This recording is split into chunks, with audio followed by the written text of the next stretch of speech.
Now to a quick check of the latest from the Kalaignar Centenary Hospital in Chennai, where on Wednesday an oncologist, remember, was stabbed by the kin of a patient. While the oncologist is on road to recovery, Dr. Balaji, Jagannathan there, the family of a deceased patient today claimed that treatment at the hospital was disrupted by the brief protests by doctors after the stabbing incident leading to the death of a patient. However, doctors categorically rejected that, saying there was no such lapse and all medical services have been provided without any disruption, and that the patient was admitted in an extremely critical condition. For a quick check on what's changed there after the incident at one of Tamil Nadu's top government hospitals there, joining me now is Dr. Anton Uresh. Sir, thanks very much for speaking to us 2 days on. What's been the palpable change, perceptible change that you've seen there at the government Kalaignar Centenary Super Speciality Hospital and perhaps other hospitals in Chennai?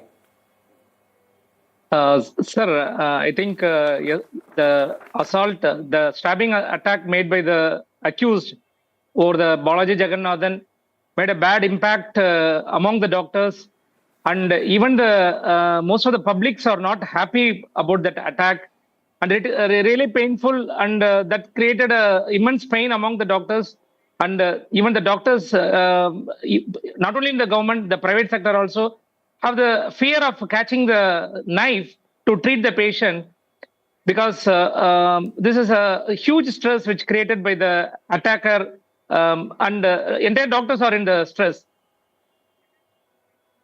Right. When you say that entire doctors are in stress, one does acknowledge the fact that you are short-staffed, your job is very difficult, but then the patients also believe that sometimes in government hospitals, treatment is not given to them in the way it should be. There is much greater need for patient counseling. This is not just about security. Is there a genuine psychological change that you think people are going to work towards, or is it just going to stop with having checkposts and security frisking measures?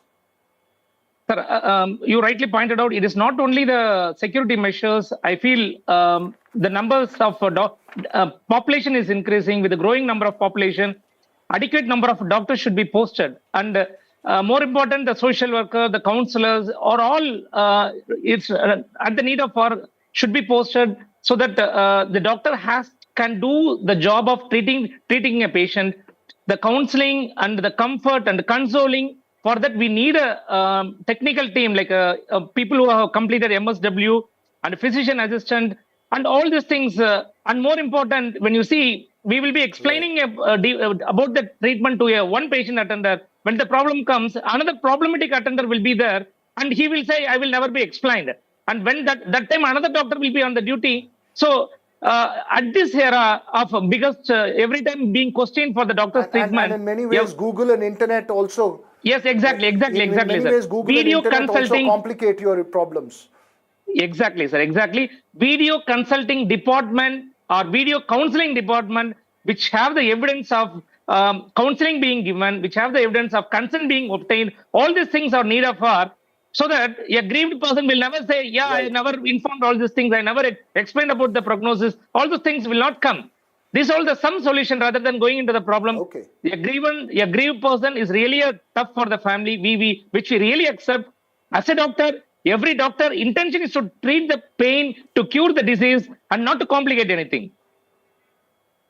Right. Again, you're making politically correct noises. We'll have to see how this incident has had an impact in terms of sustainable and long-term change in the system. Thanks very much, Dr. Anton, for joining us here on the show.